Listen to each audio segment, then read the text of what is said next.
students, welcome back to the online space of Pi Tutorials. This is your next lecture on electrochemistry और आज के इस lecture में हम लोग इलेक्ट्रोलिटिक कंडक्टर्स को आगे बढ़ाएंगे. ठीक है, लास्ट सेक्शन में हम लोग इलेक्ट्रोलिटिक कंडक्टर और मेटेलिक कंडक्टर के बीच में डिफरेंसेस पढ़ रहे थे, जिसमें आपने मेनली पढ़ा था कि जो मेटेलिक कंडक्टर्स होते हैं उनमें कंडक्शन का जो सोर्स होता है, उसमें जो कैरियर बनते हैं करंट के, वो इलेक्ट्रॉन्स होते हैं, फ्री इलेक्ट्रॉन्स, जबकि इलेक्ट्रोलिटिक कंडक्टर्स के केस में वो आयंस होते हैं, फ्री आयंस होते हैं. ठीक है, सिमिलरली जो मेटेलिक कंडक्टर्स थे उस केस में करंट के फ्लो की वजह से किसी भी तरीके का कंपोजिशनल चेंज नहीं आता है मैटर के अंदर, मटेरियल के अंदर. जबकि यहाँ पर इलेक्ट्रोलिटिक कंडक्टर के केस में जब आप एक डायरेक्ट करंट फ्लो कराते हैं इलेक्ट्रोलिटिक सॉल्यूशन से होकर, तो फिर वहाँ पर जो आयंस हैं वो डिस्चार्ज हो जाते हैं और नए फॉर्म में कन्वर्ट हो जाते हैं, नया मटेरियल आपको मिलता है. मतलब बेसिकली सब्सटेंस की केमिकल कंपोजिशन चेंज हो जाती है. ठीक है, फिर आपने ये भी पढ़ा था कि इलेक्ट्रोलिटिक कंडक्टर्स और मेटेलिक कंडक्टर्स में रेजिस्टेंस कैसे जनरेट होता है. मेटेलिक कंडक्टर के केस में रेजिस्टेंस जो मेटेलिक आयंस होते हैं उनके कॉन्टिन्यूस वाइब्रेशन और उनके इलेक्ट्रॉन के कॉन्टिन्यूस कोलिजन की वजह से होता है. जबकि यहाँ पर इलेक्ट्रोलिटिक कंडक्टर के केस में जो रेजिस्टेंस है वो जनरेट होता है सोल्यूट सोल्यूट इंटरैक्शन की वजह से. जो सोल्यूट आपस में एक दूसरे को इंटरैक्ट कर रहे होते हैं, एक दूसरे की ओर अट्रैक्टेड होते हैं. दैट इज वाई वो रिस्पेक्टिव इलेक्ट्रोड्स पे उतने ईज के साथ नहीं जा पाते जिससे इसके साथ उन्हें जाना चाहिए. As a result of which जो फ्लो ऑफ इलेक्ट्रॉन्स है वो हिंडर होते हैं, जो फ्लो ऑफ आयंस है वो हिंडर होता है, और that is why flow of current भी हिंडर होने लगता है. तो दैट इज वाई एक रेजिस्टेंस आ जाता है सिस्टम में. ठीक है, फिर आपने ये पढ़ा था कि मेटेलिक कंडक्टर्स के केस में टेम्परेचर बढ़ाने पर जो रेजिस्टेंस है वो बढ़ता है, क्योंकि वाइब्रेशंस मेटल आयन के फास्ट हो जाते हैं एंड हेंस कोलिजन फास्ट हो जाता है, ड्यू टू विच जो कंडक्टेंस है वो घट जाती है. मेटेलिक कंडक्टर्स के केस में टेम्परेचर बढ़ाने पे कंडक्टेंस घट जाती है, जबकि यहाँ पर टेम्परेचर बढ़ाने पे कंडक्टेंस बढ़ती है, क्योंकि जैसे जैसे आप टेम्परेचर बढ़ाते चले जाते हैं जो सोल्यूट सोल्यूट इंटरैक्शन है वो वीक पड़ता है और जो आयंस है वो इजीली फ्लो कर पाते हैं अपने रिस्पेक्टिव इलेक्ट्रोड्स की ओर. As a result of which काफ़ी आराम से जो फ्लो ऑफ करंट है वो होता जाता है, और टेम्परेचर बढ़ाने पर आपका जो कंडक्टेंस है वो मटेरियल का बढ़ जाता है in case of electrolytic conductors. आज हम लोग जो टर्म्स डिफाइन कर रहे थे मेटेलिक कंडक्टर के ऊपर, वही टर्म्स इलेक्ट्रोलिटिक कंडक्टर के ऊपर भी डिफाइन करेंगे. ठीक है, तो हम एक डायग्राम बना लेते हैं. देखिए, ये सपोज आपका एक इलेक्ट्रोलिटिक कंडक्टर है, यहाँ हमने एक बैटरी लगा दी है. बैटरी का ये इलेक्ट्रोड है, तो यहाँ पे बैटरी से जुड़ा हुआ है. ठीक है, पॉजिटिव टर्मिनल, ये नेगेटिव टर्मिनल, इसका पॉजिटिव टर्मिनल, नेगेटिव टर्मिनल. ठीक है, यहाँ पर हमने अपना इलेक्ट्रोलाइट भर दिया है. देखिए, इलेक्ट्रोलाइट भरने के बाद देखिए ये जो मटेरियल है, जो ग्लास का मटेरियल है जिसके अंदर हमने इलेक्ट्रोलाइट भरा है, जिसमें ये इलेक्ट्रोड्स लगे हुए हैं और बैटरी से कनेक्टेड है, ये जो ग्लास का इतना पोर्शन है इसे कंडक्टिविटी सेल कहा जाता है. ठीक है, कंडक्टिविटी सेल. अब देखिए, इस इलेक्ट्रोलाइट के लिए भी वो टर्म्स डिफाइंड हैं जो मेटेलिक कंडक्टर के केस में डिफाइंड है, जिसमें से सबसे पहला है रेजिस्टेंस. ठीक है, रेजिस्टेंस आर, जैसे वहां पर होता था रो एल बाई ए, वैसे ही यहाँ पर भी रो एल बाई ए होता है, जहां rho is resistivity of the electrolytic solution. ठीक है, तो resistance is equal to rho L by A, जहां जो एल है, ये जो एल है ये लेंथ है इस इलेक्ट्रोलिटिक सेल का. ठीक है, ये बेसिकली देखिए वो लेंथ होती है जो इन दो इलेक्ट्रोड्स के बीच में वर्क कर रही होती है. तो ये इलेक्ट्रोड्स जनरली एकदम कॉर्नर पर फिट होते हैं. ठीक है, तो ऑलमोस्ट आप कंडक्टिविटी सेल की ही लेंथ के बराबर इस लेंथ को मान सकते हैं. और ये जो क्रॉस सेक्शनल, ये जो ए है, एरिया, ये है cross sectional area of electrode. Cross sectional area of electrode, ये जो इलेक्ट्रोड आपने लगाया हुआ है इसका क्रॉस सेक्शनल एरिया है. तो बेसिकली हम ये देखना चाहते हैं कि उस पर्टिकुलर इलेक्ट्रोड के बीच में, एग्जैक्टली बीच में कितना सॉल्यूशन फ्लो कर रहा है, और वही उसी सॉल्यूशन के एल बाई ए को हम लोग कंसीडर करते हैं. एक तरह से आप ये समझ लीजिए कि ये इतना सेक्शन जो है वो एक मेटेलिक वायर की तरह काम कर रहा है ना. उसी का क्रॉस सेक्शनल एरिया आपको देखना है, ये चीज. ठीक है, और उसी की आपको लेंथ देखनी है. तो ये एक तरह से मेटेलिक वायर की तरह आप कंसीडर कर सकते हैं कि वो उतना पोर्शन, उतने पोर्शन से इलेक्ट्रिसिटी फ्लो कर रही होगी. तो ये एल बाई ए जो है ये length of a conducting cell है, और ए जो है ये cross sectional area of electrode है. ठीक है, तो R is equal to rho L by A इस तरह ही डिफाइन होगा यहाँ पर भी, इस केस में भी, जैसे कि मेटेलिक कंडक्टर के केस में होता था. बस डिफरेंस ये है कि वहां पर लेंथ सीधे सीधे वायर की लेंथ हो जाती थी और एरिया वायर का क्रॉस सेक्शनल एरिया हो जाता था. यहाँ पर जो लेंथ है वो इलेक्ट्रोड्स के बीच में जो प्रेजेंट सॉल्यूशन है उसकी लेंथ है, या तो आपसे कह लीजिए कि कंडक्टिविटी सेल की लेंथ है, क्योंकि क्योंकि इलेक्ट्रोड जनरली एकदम कॉर्नर पर फिट होते हैं। और जो ए है एरिया, वो cross sectional area of electrode है। इलेक्ट्रोड का वो एरिया जो एग्जैक्टली सॉल्यूशन को कंटेन कर रहा है, फेस कर रहा है, ठीक है। तो ये आपका रेजिस्टेंस है, ऐसे रेजिस्टेंस डिफाइन किया जाता है, ठीक है। रेजिस्टेंस के बाद ये रो जो है ये तो है ही, ठीक है। रो रेजिस्टिविटी,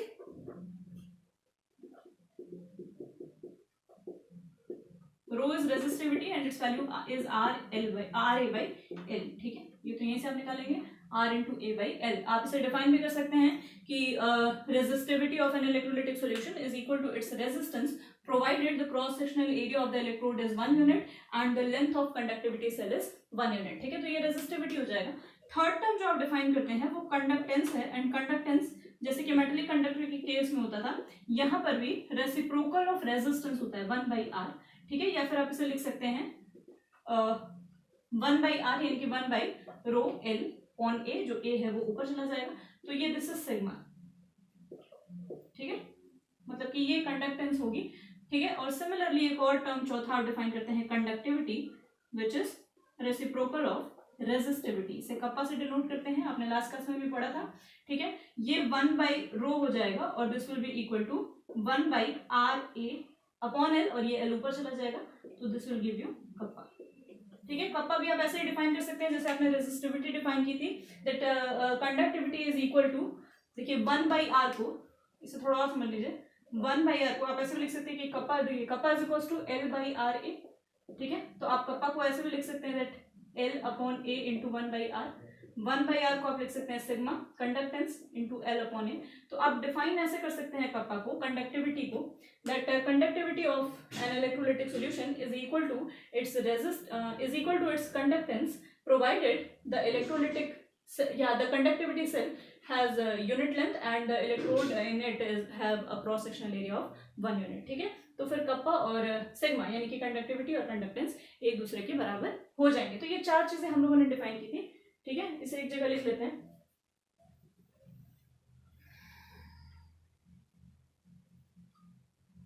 देखिए तो ठीक है, कुछ खास इसमें जरूरत नहीं है ऐसी।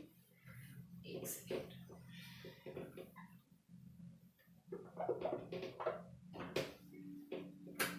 Conductance sigma will be equal to 1 by R यानी कि ए बाई रो एल, ठीक है, ए बाई रो एल, और kappa will be equal to 1 by rho यानी कि एल बाई आर ए, ठीक है।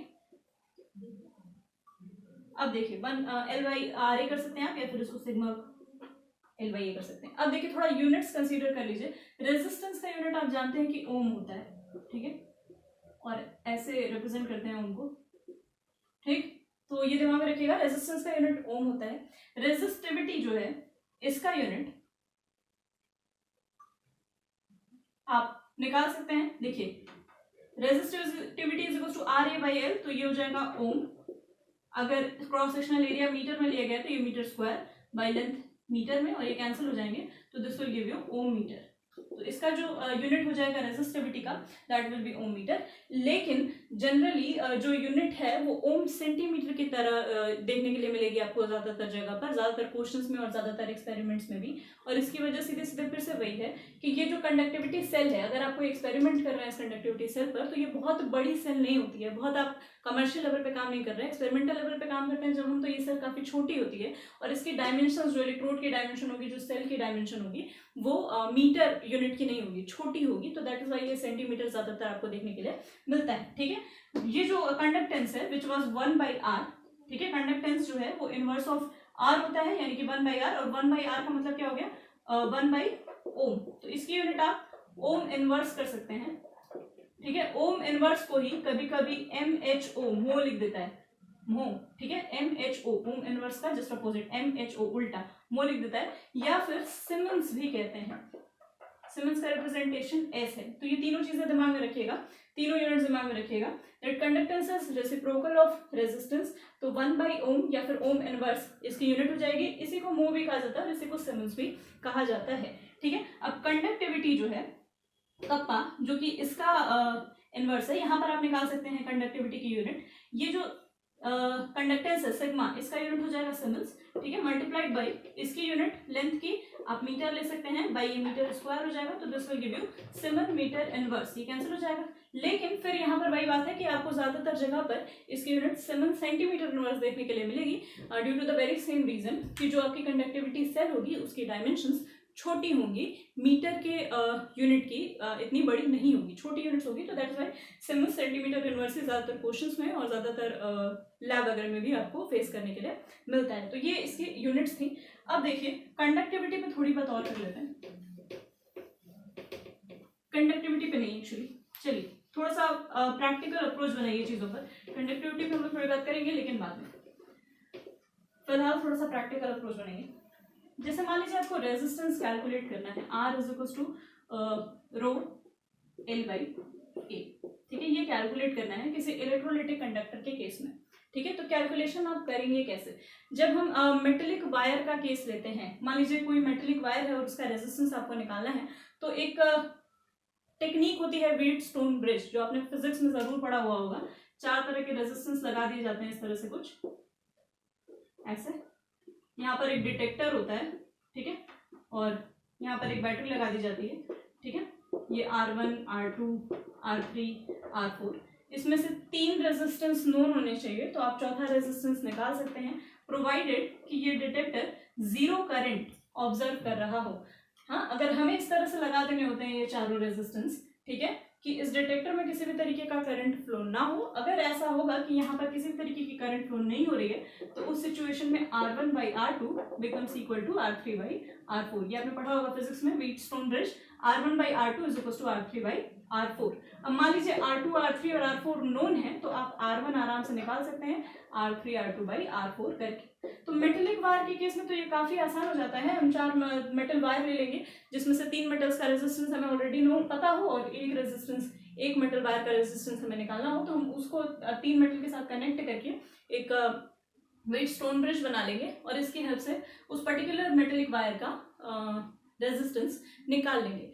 लेकिन इलेक्ट्रोलाइटिक कंडक्टर के केस में रेजिस्टेंस निकालने में थोड़ा सा प्रॉब्लम आता है, और प्रॉब्लम 2 वजहों से आता है। पहली बात तो ये कि यहाँ वायर की जगह आप उसे लगाएंगे कैसे, उसका अरेंजमेंट आप कैसे कर पाएंगे, और दूसरी बात ये कि अगर आप डायरेक्ट करंट फ्लो कराएंगे कंडक्टिंग सेल में, ठीक है, अगर आप इलेक्ट्रोलाइट से डायरेक्ट करंट फ्लो कराते हैं तो होता क्या है, आप जानते हैं कि वहां पर कंपोजिशन सब्सटेंस की बदल जाती है। यहाँ पे सपोज अगर सोडियम और क्लोराइड आयन होगा तो ये रिस्पेक्टिव इलेक्ट्रोड्स पे जाने लगेंगे, और जितना ज्यादा सोडियम और क्लोराइड आयन धीरे धीरे रिस्पेक्टिव इलेक्ट्रोड पर जाएगा, जो सोल्यूट इंटरैक्शन है वो वीक पड़ता जाएगा, as a result of which जो रेजिस्टेंस है वो हो सकता है कि विथ टाइम बदलने लग जाए। मटेरियल ही बदल रहा है तो रेजिस्टेंस भी विथ टाइम बदलने लग जाए। तो अगर हम एक एवरेज रेजिस्टेंस चाहते हैं इस कंडक्टिंग सेल का, इस पर्टिकुलर इलेक्ट्रोलाइट का इन अ गिवन कंडीशन, तो ये जरूरी है कि अंदर के सब्सटेंस का केमिकल कंपोजिशन चेंज नहीं होना चाहिए, और केमिकल कंपोजिशन चेंज ना हो इसके लिए आप एक सब्स्टिट्यूट कर सकते हैं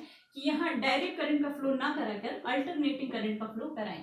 अगर आप अल्टरनेटिंग करंट का फ्लो कराएंगे तो फॉरवर्ड और बैकवर्ड दोनों डायरेक्शन में वो फ्लो करेगी, as a result of which deposition नहीं होगा मटेरियल का, आयंस का डिपोजिशन नहीं होगा इलेक्ट्रोड पर, और कंपोजिशनल चेंज नहीं आएगा। तो जो दूसरी समस्या थी वो तो हम इस तरह से सॉर्ट कर लेते हैं कि डायरेक्ट करंट फ्लो ना कराकर अल्टरनेटिंग करंट फ्लो करा देते हैं। पहली जो समस्या है कि आप कैसे इसका रेजिस्टेंस मेजर कर पाएंगे, कैसे यहाँ पर कनेक्ट करेंगे इस कंडक्टिविटी सेल को, इस इलेक्ट्रोलाइट को, बेसिकली वो लिक्विड है, लिक्विड यहाँ पर कैसे कनेक्ट किया जाएगा, तो वो सिंपली इस तरह से ही कनेक्ट किया जाता है कि आप उसे कंडक्टिंग सेल में भर लें, कंडक्टिंग सेल में भरकर, और ये जो वायर्स हैं जो यहाँ से अटैच होकर बैटरी में जाने थे, वो वायर्स ही कनेक्ट कर देते हैं डायरेक्टली इस मेटेलिक वायर से और इस मेटेलिक वायर से, ठीक है। और अब देखिए आप आराम से इसका रेजिस्टेंस कैलकुलेट कर सकते हैं, ठीक है, थोड़ा सा ध्यान दीजिए।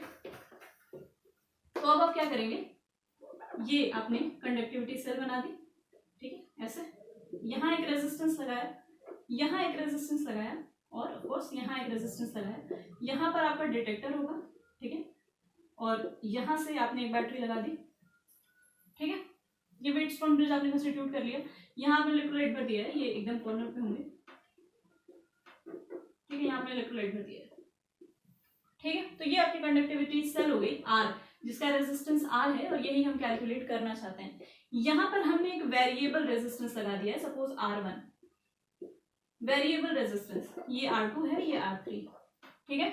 वेरिएबल रेजिस्टेंस इसलिए लगा दिया है क्योंकि हमें यहाँ डिटेक्टर में जीरो करंट ऑब्जर्व करनी है और हम ये नहीं बदल सकते, ये लोगों का लेंथ वगैरह एरिया वगैरह नहीं बदल सकते, तो हम एक वेरिएबल रेजिस्टेंस का वायर लगा देंगे जिसमें एक टेक्निक से आप अलग अलग जगह पर वायर को अटैच कर सकते हैं व्हीटस्टोन ब्रिज से और आप एक पर्टिकुलर रेजिस्टेंस यहाँ पर ऑब्टेन कर सकते हैं। तो आपको इसको ऐसे रेजिस्टेंस पर सेट करना है इस वायर को जिसकी हेल्प से जो डिटेक्टर में करंट का फ्लो है, जो वोल्टेज का फ्लो है, वो आपको जीरो देखने के लेवल है। जैसे ही वो फ्लो जीरो डिटेक्ट होगा, आप जानते हैं कि व्हीटस्टोन ब्रिज आपका कंस्टिट्यूट हो चुका है और इस पोजीशन में R/R2, और ये बात भी ध्यान रखिएगा कि यहाँ पर हमें अल्टरनेटिंग करंट फ्लो करानी है ताकि इसका कंपोजिशन चेंज ना हो, ठीक है। तो once you have made Wheatstone bridge, R/R2 will be equal to R1/R3 और R फिर आप इजीली कैलकुलेट कर लेंगे R1/R2/R3 से। R1 आपको पता रहेगा कि किस पर्टिकुलर वेरिएबल, किस पर्टिकुलर रेजिस्टेंस पर आपने वायर सेट किया हुआ है। R2 R3 का वैल्यू ऑलरेडी नोन था, ये R वैल्यू आप यहाँ से निकाल लेंगे, ठीक है। अब देखिए, ध्यान दीजिए, R वैल्यू आपने कैलकुलेट कर ली with the help of Wheatstone bridge, ठीक है। लेंथ और एरिया किसी पर्टिकुलर कंडक्टिविटी सेल के लिए फिक्स होता है, ये एकदम ऑब्वियस है। अगर हम इस पर्टिकुलर कंडक्टिविटी सेल को ही एज अ रेफरेंस मान लें, एक हमने बना लिया है, ये डिजाइन कर लिया है कंडक्टिविटी सेल और इसी को हमने रेफरेंस मान लिया, इसमें किसी भी तरह का बदलाव नहीं कर रहे, इसी में हम अपना अलग अलग इलेक्ट्रोलाइट भर के और उसका रेजिस्टेंस निकाल रहे हैं, तो इसकी लेंथ भी भाई कांस्टेंट रहनी है और इन इलेक्ट्रोड्स का क्रॉस सेक्शनल एरिया भी कांस्टेंट रहना है। तो किसी पर्टिकुलर कंडक्टिविटी सेल के लिए L/A का वैल्यू फिक्स होता है, L/A का वैल्यू चेंज नहीं होता है और L/A की इस फिक्स वैल्यू को ही हम सेल कांस्टेंट कह देते हैं, क्योंकि ये कांस्टेंट है, L भी कांस्टेंट, A भी कांस्टेंट, तो L/A will also be a constant, ठीक है। और इसे सेल कांस्टेंट बोला जाता है और G स्टार से रिप्रेजेंट किया जाता है, ठीक है। तो इस इक्वेशन को आप थोड़ा सा मॉडिफाई कर सकते हैं, that R is equal to rho G star. R की वैल्यू आप व्हीटस्टोन ब्रिज से निकाल लेंगे, G की वैल्यू किसी पर्टिकुलर कंडक्टिविटी सेल के लिए फिक्स्ड होगी, तो आपको रो का वैल्यू भी पता चल जाएगा, रेजिस्टिविटी का वैल्यू भी पता चल जाएगा for that particular electrolyte in the particular conductivity cell. अब R पता चल गया, रो पता चल गया, तो 1/R यानी कि कंडक्टेंस पता चल जाएगा और 1/रो यानी कि कंडक्टिविटी कप्पा भी पता चल जाएगा। तो इन दिस वे आप चारों जो टर्म्स हैं, रेजिस्टेंस, रेजिस्टिविटी, कंडक्टेंस और कंडक्टिविटी, वो कैलकुलेट कर सकते हैं, ठीक है।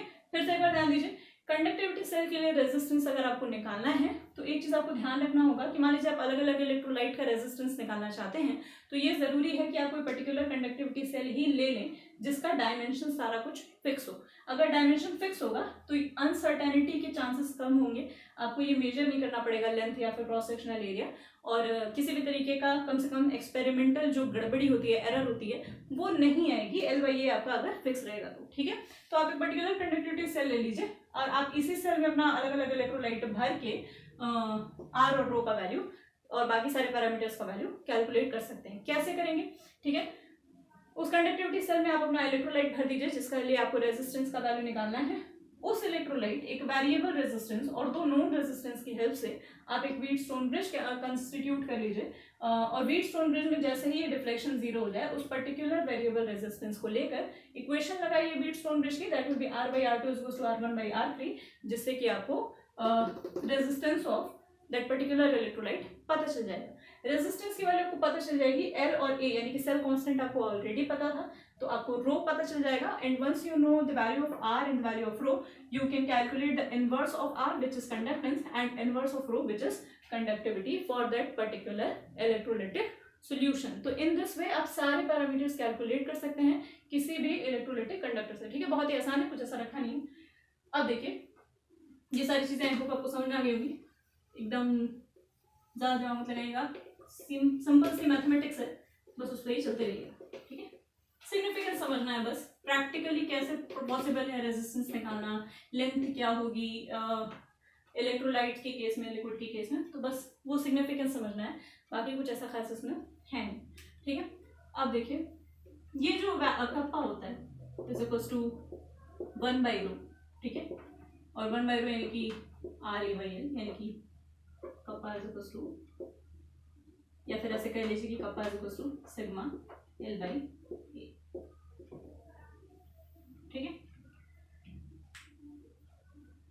देखिए हम कहते हैं that kappa becomes equal to sigma conductance, ठीक है, conductivity becomes equal to conductance provided that the length of conductivity cell is 1 unit and the cross sectional area of the electrode in the conductivity cell is 1 unit, ठीक है। तो kappa becomes equal to sigma, यानी कि conductivity becomes equal to conductance. तो हम ऐसे define कर देते हैं कि conductivity of any electrolytic cell या any electrolyte is equal to it conductance provided the conductivity cell it is put in has unit dimensions in terms of its length and cross sectional area of the electrode, ठीक है। लेकिन इसका significance भी तो है अपना एक। देखिए अगर इसका लेंथ 1 हो जाता है, ठीक है, और जो क्रॉस सेक्शनल एरिया है इलेक्ट्रोड का ये भी 1 हो जाता है, एरिया भी 1 हो जाता है, तो आप ऐसा कह सकते हैं ना कि जो वॉल्यूम है, जो पर्टिकुलर वॉल्यूम है जिसके थ्रू करंट पास कर रही है, एक्चुअली यहाँ से यहाँ तक करंट ऐसे पास कर रही होगी, जो पर्टिकुलर वॉल्यूम है जिसके थ्रू करंट पास कर रही है एट अ पर्टिकुलर इंस्टेंट वो 1 है।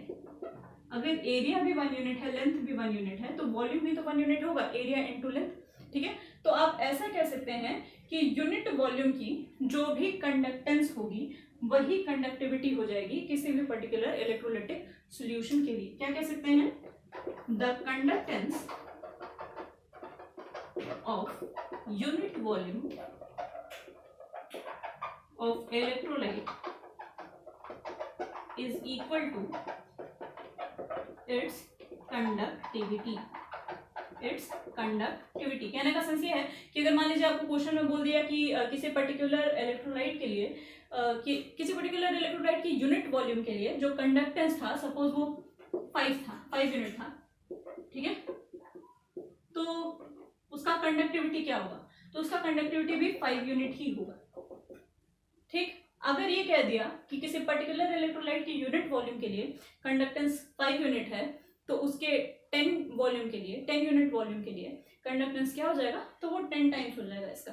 तो ये डेफिनेशन बस आप एक दिमाग में, कॉन्सेप्ट दिमाग में रखिएगा कि हम क्या कहना चाहते हैं जब हम ऐसे एरिया और लेंथ को 1 यूनिट के बराबर करके और दो क्वांटिटीज को इक्वेट करते हैं। हम ये कहना चाहते हैं कि हमने वो जो वॉल्यूम है, नेट वॉल्यूम है इलेक्ट्रोलाइट का, वो 1 यूनिट कर दिया है, और हम सीधे सीधे ये कहना चाहते हैं कि conductivity of any electrolyte will be equal to its conductance provided the volume with which the current is flowing, through which the current is flowing has unit volume, ठीक है।